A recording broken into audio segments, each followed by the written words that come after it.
Hi friends, ఈ short వీడియోలో స్వచ్ఛమైన గాలి గురించి ఒక పిల్లవాడు వాళ్ళ తాతని అడుగుతాడనమాట. తాత నాకు నిద్ర వస్తుంది, స్వచ్ఛమైన గాలి ఆడుంది, నేను ఆడ పండుకుంటాను అని చెప్తాడంట. అలా వాళ్ళ తాత ఒక చిన్నగా నవ్వి, ఫస్ట్ నేను చెప్పేది కాదు, మీ అమ్మ మీ నాన్నకి అడిగిరాపో అని చెప్తాడంట.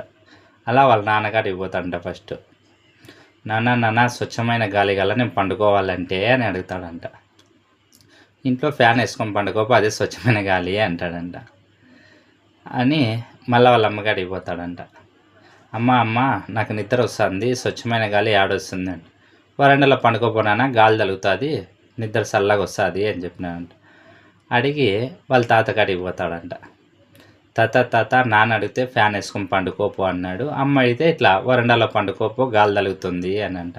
నువ్వు చెప్పు తాత, స్వచ్ఛమైన గాలి అంటే ఏంటి అని చెప్తే, ఏం లేదు నాన్న, మన ఇంటి మీద 2 చెట్లు ఉన్నాయి, ఒకటి వేప చెట్టు, ఒకటి కాని చెట్టు.